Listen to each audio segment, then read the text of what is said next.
नमस्कार साथियों, मैं हूँ चिरंगी। आपका स्वागत करता हूँ मेरे YouTube चैनल पॉजिटिव क्लासेस में। साथियों, आज है 19 मई 2022 और आज के महत्वपूर्ण छत्तीसगढ़ करंट अफेयर्स को लेकर मैं आपके सामने मौजूद हूँ। तो चलिए बिना देरी की क्लास की शुरुआत कर लेते हैं। क्लास की शुरुआत हम एक मोटिवेशन थॉट के साथ करेंगे और आज का मोटिवेशन थॉट इस प्रकार है।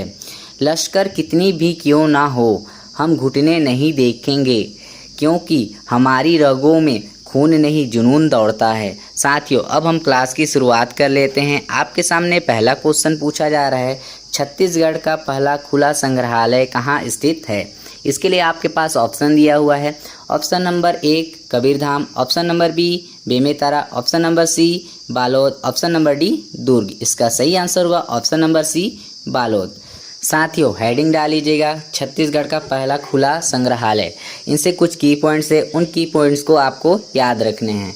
पहला की फैक्ट कि छत्तीसगढ़ का पहला खुला संग्रहालय कहाँ स्थित है, तो यह बालोद जिला के बूढ़ापारा में स्थित है। दूसरा की फैक्ट कि इस संग्रहालय को कब बनाया गया था, तो इसे 1992 में बनाया गया था, जिसमें 12वीं से 16वीं शताब्दी की टोटल 98 मूर्तियां हैं।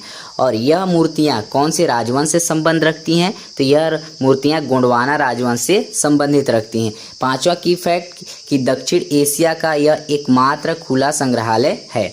तो छत्तीसगढ़ का पहला खुला संग्रहालय से क्या क्या की पॉइंट याद रखने हैं। पहला की फैक्ट यह कहाँ स्थित है, तो यह बालोद जिला के बूढ़ापारा में स्थित है। दूसरा की फैक्ट, इस संग्रहालय को कब बनाया गया था, तो इसे सन 1992 में बनाया गया था, जिसमें 12वीं से लेकर 16वीं शताब्दी की टोटल 98 मूर्तियां स्थित है। तीसरा की फैक्ट कि यह मूर्तियां कौन से राजवंश से संबंधित हैं, तो यह मूर्तियां गोंडवाना राजवंश से संबंधित हैं। पांचवा की फैक्ट कि यह दक्षिण एशिया का एकमात्र खुला संग्रहालय है। साथियों, अब हम बालोद जिला आए हैं, तो बालोद जिला की कुछ बेसिक जानकारी है, उनको भी याद रख लेते हैं। पहला की फैक्ट कि बालोद जिला की स्थापना कब होती है, तो बालोद जिला की स्थापना सन 2012 में होती है। दूसरा की फैक्ट कि बालोद जिला को कौन से जिला से अलग करके बनाया गया था, तो इसे दुर्ग जिला से अलग करके बनाया गया था। तीसरा की फैक्ट कि बालोद जिला कौन से प्राकृतिक प्रदेश के अंतर्गत आता है, तो यह छत्तीसगढ़ मैदान के प्राकृतिक प्रदेश के अंतर्गत आता है। चौथा की फैक्ट कि बालोद जिला में ही आपको दल्ली राजहरा की पहाड़ियाँ देखने को मिल जाएंगी और जिसकी ऊंचाई 700 मीटर तक है और यहाँ की प्रमुख खनिज लौह अयस्क है। तो बालोद जिला से क्या क्या की फैक्ट याद रखने हैं। पहला की फैक्ट कि इसकी स्थापना कब होती है, तो इसकी स्थापना 2012 में होती है। किससे अलग करके बनाया जाता है, तो दुर्ग जिला से अलग करके बनाया जाता है। कौन से प्राकृतिक प्रदेश के अंतर्गत आता है, तो यह छत्तीसगढ़ मैदान के प्राकृतिक प्रदेश के अंतर्गत आता है। चौथा की फैक्ट कि यहीं पर दल्ली राजहरा की पहाड़ियाँ स्थित हैं, जिनकी ऊंचाई कितनी है, तो 700 मीटर है। पांचवा की फैक्ट यहाँ की प्रमुख खनिज कौन सी हो जाएगी, तो लौह अयस्क यहाँ की प्रमुख खनिज हो जाएगी। साथियों, अब नेक्स्ट क्वेश्चन देख लेते हैं। नेक्स्ट क्वेश्चन क्या पूछा जा रहा है, मुख्यमंत्री श्री भूपेश बघेल ने भेंट मुलाकात अभियान का दूसरा चरण किस विधानसभा से प्रारंभ किया है। इसके लिए आपके पास ऑप्शन दिया हुआ है। Option number 1 Samri, option number B Chitrakoot, option number 3 Bijapur, option number 4 Konta. इसका सही आंसर होगा ऑप्शन नंबर 4 कोंटा। साथियों, हेडिंग डाल लीजिएगा, भेंट मुलाकात अभियान। इनसे कुछ की फैक्ट बनते हैं, उन की फैक्ट को आपको याद रखने हैं। पहला की फैक्ट कि भेंट मुलाकात अभियान क्या है, तो अभी आपको पता होगा 2023 में चुनाव होने वाले हैं और भूपेश बघेल की सरकार 2023 के चुनाव को देखते हुए प्रदेश के सभी विधानसभाओं में भ्रमण कर रही है, जिसमें लोगों से मुलाकात करते हैं और लोगों की समस्याओं का निराकरण करते हैं। यही क्या है, भेंट मुलाकात अभियान है। दूसरा की फैक्ट क्या याद रखना है कि भेंट मुलाकात अभियान का प्रथम चरण कहाँ से शुरू किया गया था, इसका प्रथम चरण बलरामपुर जिला के सामरी विधानसभा से किया गया था। दूसरा की फैक्ट कि अब दूसरे चरण की शुरुआत की गई है और दूसरे चरण की शुरुआत कहाँ से की गई है, तो यह बस्तर के कोंटा विधानसभा से की गई है। और यह दूसरा चरण कब से कब तक चलेगा, तो दूसरा चरण 18 मई से 4 जून तक चलेगी। तो भेंट मुलाकात अभियान से क्या क्या की फैक्ट याद रखने हैं आपको। पहली बात कि भेंट मुलाकात अभियान के प्रथम चरण कब शुरुआत कहाँ से होती है, तो बलरामपुर जिला के सामरी से होती है। और दूसरे चरण की शुरुआत कहाँ से हो रही है, तो दूसरे चरण की शुरुआत बस्तर जिला के कोंटा विधानसभा से हुई है। साथियों, अब हम बस्तर जिला में आए हैं, तो बस्तर जिले के भी कुछ बेसिक फैक्ट हैं, उनको याद कर लेते हैं। पहला बेसिक फैक्ट कि बस्तर जिला की स्थापना कब होती है, तो बस्तर जिला की स्थापना सन 1948 में होती है। दूसरा की फैक्ट कि बस्तर जिला कौन से प्राकृतिक प्रदेश के अंतर्गत आता है, तो यह दंडकारण्य के पठार के अंतर्गत आता है। तीसरा की फैक्ट बस्तर जिला की प्रमुख खनिज कौन कौन सी है, तो बस्तर जिला की प्रमुख खनिज चूना पत्थर, डोलोमाइट और क्वार्ट्जाइट है। चौथा की फैक्ट कि बस्तर जिला में ही चित्रकूट जलप्रपात पाई जाती है जो इंद्रावती नदी के तट पर बसी हुई है। पांचवी की फैक्ट यहीं पर कई सारी गुफाएं पाई जाती हैं जिसमें प्रमुख गुफा है कटुम्बसर की गुफा। इसके अलावा और याद रख सकते हैं गुप्तेश्वर की गुफा एंड कैलाश गुफा। छठवां की फैक्ट कि बस्तर जिला की प्रमुख जनजाति कौन कौन सी हैं, तो यहाँ की प्रमुख जनजाति माड़िया जनजाति है। इसके अलावा हलवा जनजाति और पारथी जनजाति और इसके अतिरिक्त अबुझमाड़ की जनजातियाँ भी बस्तर जिला में पाई जाती है। तो आपको बस्तर जिला से क्या क्या की फैक्ट याद रखने हैं। पहला की फैक्ट बस्तर जिला की स्थापना कब होती है, इसकी स्थापना सन 1948 में होती है। यह कौन से प्राकृतिक प्रदेश के अंतर्गत आता है, तो यह दंडकारण्य के पठार के अंतर्गत आता है। तीसरा की फैक्ट यहाँ की प्रमुख खनिज कौन सी है, तो यहाँ की प्रमुख खनिज चूना पत्थर, डोलोमाइट एंड क्वार्ट्जाइट है।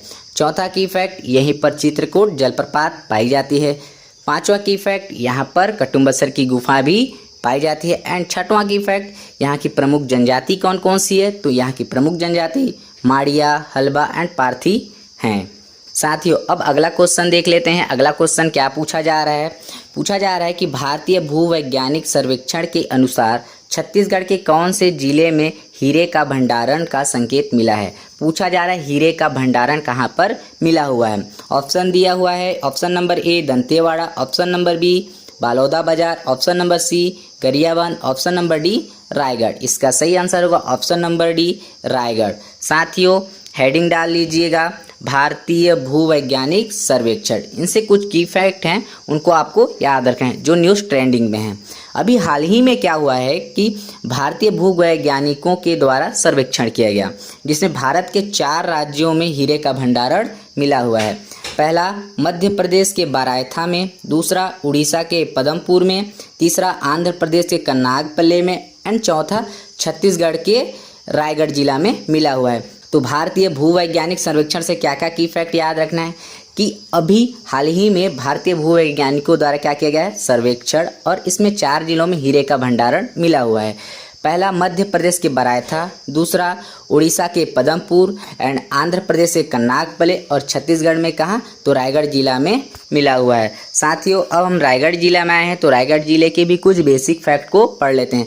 पहला बेसिक फैक्ट कि रायगढ़ की जिला की स्थापना कब होती है, तो इसकी स्थापना सन 1948 में होती है। दूसरा की फैक्ट कि रायगढ़ जिला कौन से प्राकृतिक प्रदेश के अंतर्गत आता है, तो यह छत्तीसगढ़ के मैदान के अंतर्गत आता है। तीसरा की फैक्ट यहाँ की प्रमुख खनिज कौन सी है, तो यहाँ की प्रमुख खनिज कोयला, चूना पत्थर, डोलोमाइट। प्रमुख खनिज में याद रखिएगा कि कोयला ही प्रमुख है।